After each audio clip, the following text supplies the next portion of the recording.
Hello, everyone. My name is Debbie Ruiz. I'm a mental health therapist here at Trivium Life Services, specializing in working with adolescents and those with substance use disorders.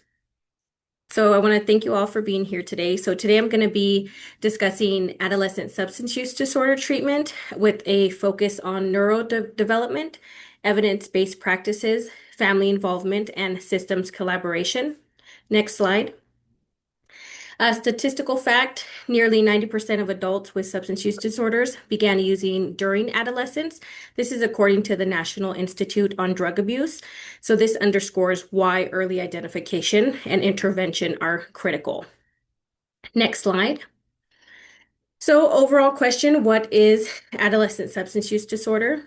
So adolescent substance use disorder refers to a pattern of substance use that leads to impairment across life domains. So this is going to include physical, emotional, academic, relational, and legal. So diagnosis is often based off of the DSM-5 TR criteria. However, with adolescents, they do present differently than adults. So substance use often co-occurs with depression, anxiety, ADHD, trauma-related disorders, and emerging personality traits. So we really have to assess comprehensively rather than viewing substance use in isolation, right? So like in simple terms, it really just means evaluating the adolescent substance use, right? We shouldn't just focus on the drug or the alcohol use itself.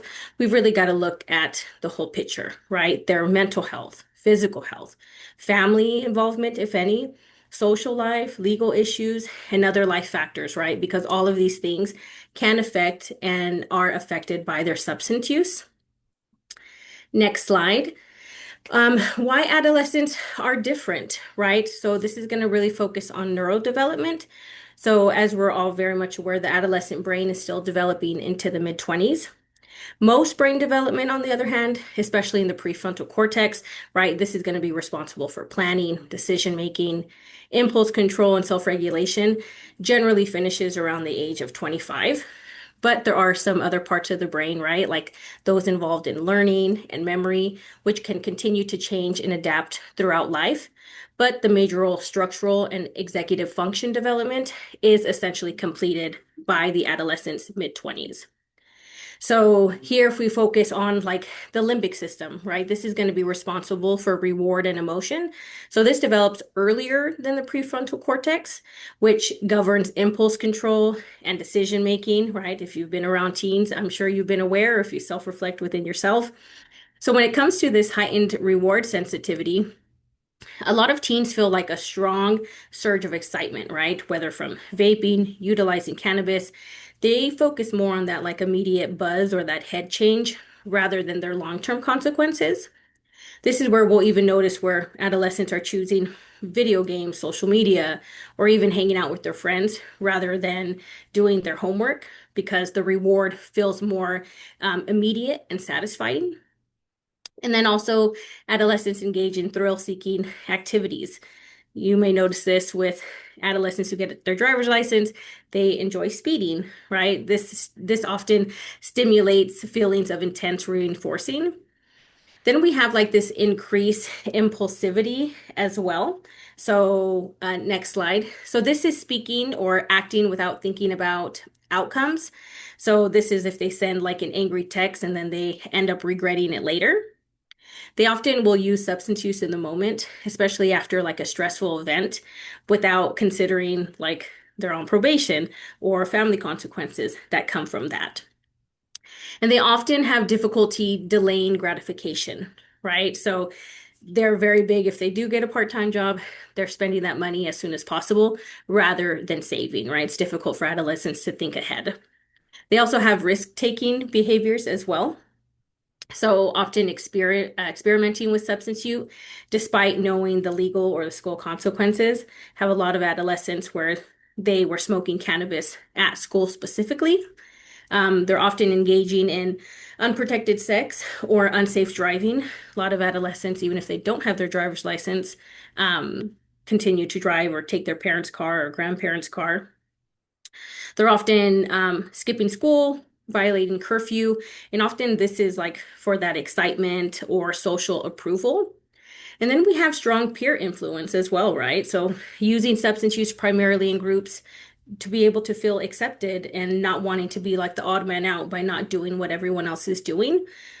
Often changing their behavior, their clothing, their language, or their values to align with those that they're hanging out with. Often minimizing personal concerns about consequences when peers normalize or encourage the behavior, right? They're like, everyone's doing it, right? What's the big deal? So, adolescence is really a critical intervention window because if we can intervene early, we can really alter the developmental trajectory. So, the great thing is that adolescents aren't stuck in stone, kind of like our adult counterparts. And then we have, of course, our risk and protective factors, right? So, when we're assessing adolescents, we want to evaluate their individual risks, trauma history, impulsivity, mood disorders, early experimentation, along with family risks. Often, a lot of these children are presenting with parents who have parental substance use, low supervision, or conflict within the family. We also have environmental risks. So, this is going to be peer substance use, academic failure, or permissive community norms. Next slide. So, next, focusing on protective factors, right? So, we have parental monitoring. Do parents know where their teen is, who they're with, and what they're doing? Are there clear expectations in place, right? Do we have rules set about curfew, homework, behavior, and explaining the consequences to the children as well? We also have school connectedness, so feeling like they belong at school, right? So having supportive teachers, participating in clubs or sports, having some sort of healthy, recreational after school program is going to be very helpful for them. Also, pro-social involvement, so joining community activities, volunteering, or participating in youth groups. Another one that's really important is strong mentorship relationships. So if they can have some sort of trusted adult outside of the family, whether it be a coach, a counselor, a mentor who can really offer that guidance and support, it really makes a big difference for them. So if we can strengthen these protective factors, it's often as important as reducing risk. Next slide. Next, we have screening and assessment. So for screening, we may use the CBERT. So this is screening, brief intervention, and referral to treatment. So this is often a framework used by healthcare providers to screen individuals for risky substance use, provide a brief intervention, right? A short conversation to like motivate change. And it also refers those who need more support to specialized treatment. So an example possibly could be like if a teen fills out like a short questionnaire at a doctor's visit, the provider talks to them about their substance use and refers them to counseling if needed. Then we have the CRAFT. This is a screening tool that is specifically used for adolescents. It often asks about behaviors related to alcohol and drug use. They use 6 quick questions, like have you ever used substances to relax or to fit in? So it's easy to use in like clinics or in schools because teens are a little bit more open to answering those questions. And then we have the audit or the assist, and these are both screening tools for adults or older adolescents. So the audit is the alcohol use disorders identification test, which this focuses specifically on alcohol use. So pretty much assessing frequency, quantity, and consequences. Whereas the assist is for alcohol, smoking, and substance use and involvement screening test. So this one's a little bit more broader than the audit because it screens for alcohol, tobacco, and other drugs. And it also helps determine the level of risk and need for intervention, right? So in short, all of these tools are used to quickly identify risky substance use and guide the next step. But the CRAFT is more teen focused, whereas the audit focuses on alcohol. Assist covers multiple substances, and the CBERT is an overall approach to using screening results to intervene. At this time, urinalysis can be a clinical tool as well, but of course, it shouldn't replace any therapeutic engagement. Next slide. Let's see, for placement decisions. So when we're using adolescent specific criteria from the American Society of Addiction Medicine, the ASAM framework examines 6 dimensions, including withdrawal risk, biomedical conditions, emotional behavioral health, readiness to change, relapse potential, and recovery environment. So this is a multidimensional approach that prevents under or over treatment. Next slide. This here is just more of just a visual of level of care. So oftentimes like level 2 is going to be a level 2.1. So like at our agency specifically, we only go up to a level 2.1. Anything more than that, we would have to refer out. Next slide. Next, we'll focus on evidence-based treatments. So this is going to be motivational interviewing, cognitive behavioral therapy, dialectic behavioral therapy, family-based approaches, and contingency management. Next slide. Beginning with motivational interviewing. So this is often a foundational aspect in adolescent work specifically, because this is helpful because we can learn to express empathy, really roll with the resistance, as a lot of the individuals I currently work with are court ordered to be here. We're able to support their autonomy and build intrinsic motivation. So confrontation tends to increase resistance, and engagement is more effective than compliance. Next slide. Next, we have cognitive behavioral therapy, right? CBT is always like one of the best. And so this focuses on functional analysis of use, identifying their triggers to use, cognitive restructuring to help kind of change their mindset and their ways of thinking, coping skill development, and relapse prevention. So often adolescents benefit from concrete skill building and repetition, right? We really have to repeat ourselves pretty often when working with the adolescents before they fully grasp the concepts. Next slide, we have dialectical behavioral therapy. And so this is particularly helpful for adolescents with trauma histories, self-harm behaviors, or emotional dysregulation. Core components, of course, include mindfulness, distress tolerance, emotional regulation, and interpersonal effectiveness. So by improving emotional regulation, it often reduces substance use vulnerability, right? Doesn't take it away, but reduces it. Next slide. Next, we have family-based approaches. So family involvement is often one of the strongest predictors of a positive outcome. So different evidence-based models that we have include functional family therapy. So this really focuses on improving family communication and relationships. This is really to help reduce like risky behaviors in teens. So often as a therapist, we'll attempt to work with the whole family to build support, set clear expectations, and improve problem solving. Specifically at our agency, it's really difficult at times to get parents to be involved, which is another barrier at times. We also have multidimensional family therapy, which this looks at all areas of the teen's life, right? So family, peers, school, and community. So this can help reduce substance use and behavioral issues. So this is where we'll work with the teen and the family to really strengthen relationships and improve decision making. We also have brief strategic family therapy. So this is often more short term. It's a structured approach aimed at changing problematic family patterns, This often contributes to adolescent behavioral issues, including substance use. So this focuses more on practical strategies to improve family interactions quickly.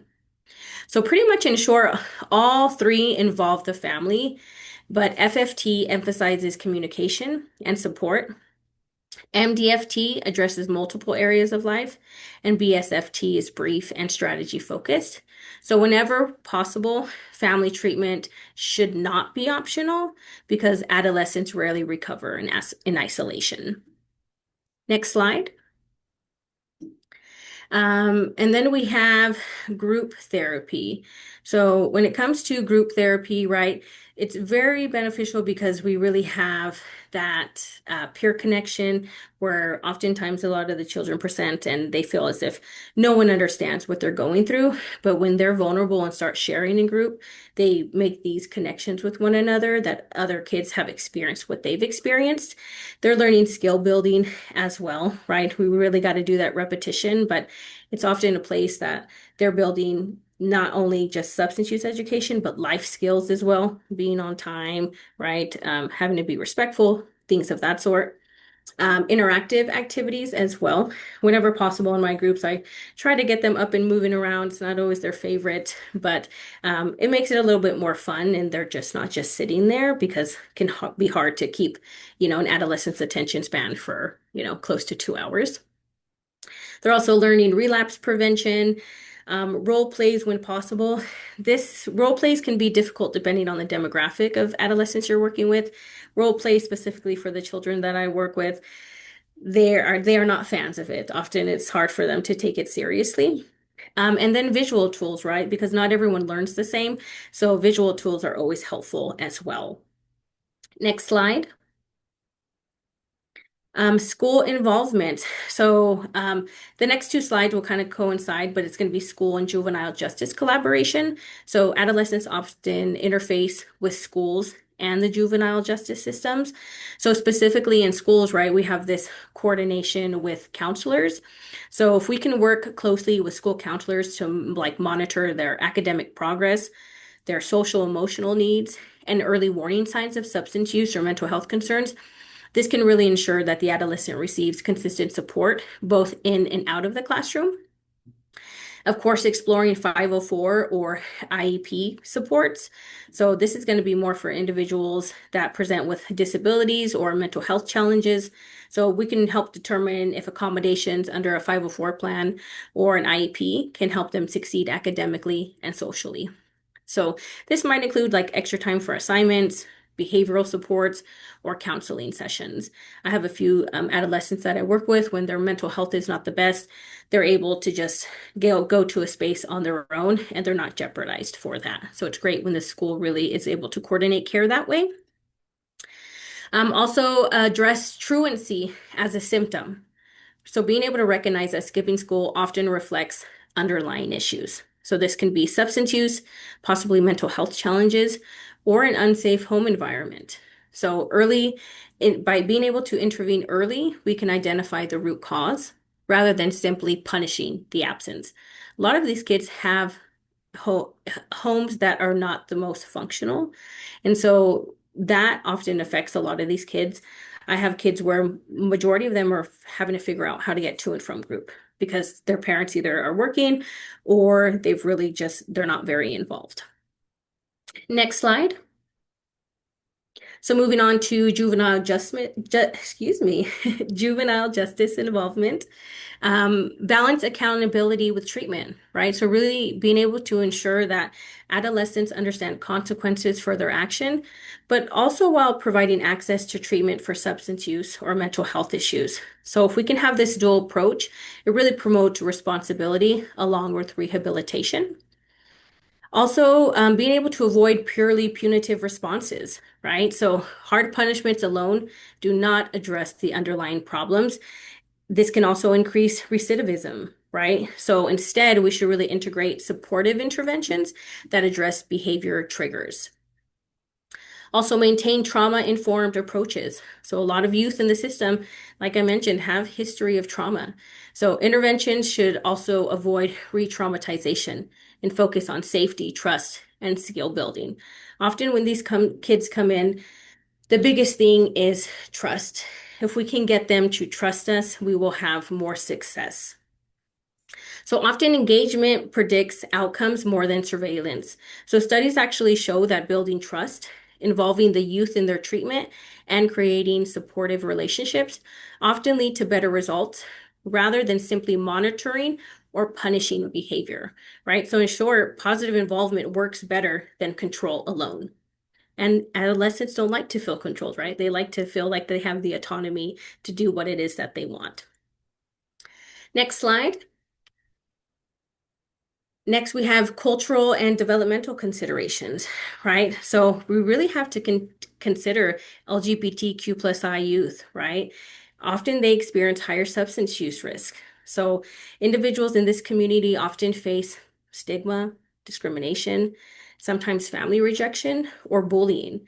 So those things alone, right, is going to increase their stress and their likelihood of using substances to cope. So we want to make sure that our interventions are affirming, inclusive, and sensitive to identity-related stressors, especially when a lot of these young adolescents are also finding themselves and their sexuality. We also have rural versus urban access disparities. So youth in rural areas may have fewer treatment options, longer travel distances, and less access to specialized care compared to urban youth, right? This is why it's great that providers are able to use telehealth, community partnerships, or mobile services with some communities to ensure good support throughout the community. I have a client that lives in North Idaho and participates in treatment via telehealth due to where they live. Also, cultural humility in treatment is important, right? Effective treatment requires recognizing our own biases, respecting cultural values, and adapting interventions to the youth's background. So this can include language, family norms, traditions, and community context, rather than using a one-size-fits-all approach, right? As we all know, that doesn't work, right? We can't be cookie cutter. Developmental stage rather than chronological age. So adolescents of the same age can vary widely, right? Cognitively, emotionally, and when it comes to their social maturity, right? So our treatment should match where the youth is developmentally, not just their age on paper, right? My big thing is always just meet them where they're at. And that's going to be different per child. So we want to make sure that our interventions match cognitive and emotional maturity, and programs should be appropriate for the youth's ability to understand, reason, and regulate emotions, right? So for example, if we have teens who need more structured guidance and concrete instructions, while older or more mature teens can engage in reflective discussion and goal setting. This is why when I do my groups, I try to keep everything in a very simple language so that they're able to understand and comprehend. Next slide. Next, we have ethics and confidentiality, right? So naturally, as professionals, we have to navigate minor consent laws. This, of course, varies by state, but new parental consent laws, the Idaho Parents' Right in Medical Decision-Making Act requires that a parent or guardian consent for most healthcare services for minors under 18. Right? So this is a recent change, so including mental health and substance use treatment. So except in emergencies or with specific court orders. So parents also generally have a legal right to access their minor child's health information. Right. So if we're going back a little bit, like historical context, right, prior to 2025, 2026 changes, Idaho regulations allowed individuals at the age 16 or older to consent to substance abuse treatment and to keep that information confidential, right? Now things have changed. It's different now. So because how state laws now emphasize parental consent, right? As clinicians, we should confirm current consent requirements with legal counsel or up-to-date policies, especially when working with adolescents. This rolls into HIPAA, of course, right? We're all aware of the federal privacy law, right? This applies nationwide. But for minors, HIPAA allows parents or guardians to act as personal representatives and access their child's health care unless state law restricts this access. So in Idaho, the state's parental consent access law may require parental review where HIPAA would otherwise permit minor confidentiality. Then we have 42 CFR Part 2. So this is a federal confidentiality rule that provides even stronger protections for substance use disorder treatment than HIPAA. So it limits when substance use treatment information can be shared, usually only with written consent from the individual whose records are at issue, and in many situations also requires consent for redisclosure. So under Part 2's own rules, state law requires a parent's consent for treatment of a minor. Then both the minor and the parent must sign the authorization disclosure under Part 2. So this is really important that we have clear expectations, specifically with families on the outset, right, to prevent future ruptures. Because Idaho's consent and access rules combine federal protections, right, HIPAA and 42 CFR Part 2, with state parental consent requirements. So it's essentially important to explain it up front, right? Who can consent to what services, how records may or may not be shared, what situations trigger parental access, and how confidentiality works in practice. So this clarity helps avoid misunderstandings, breakdowns in trust, or disputes later on in treatment. Next slide. So key points here. So I think the biggest thing, if you can remember three of these things, adolescents are neurologically different. Family involvement dramatically improves outcomes, and early intervention changes life trajectory. So adolescents don't primarily need punishment. They need structure, connection, accountability, and skill development. Thank you all for your time.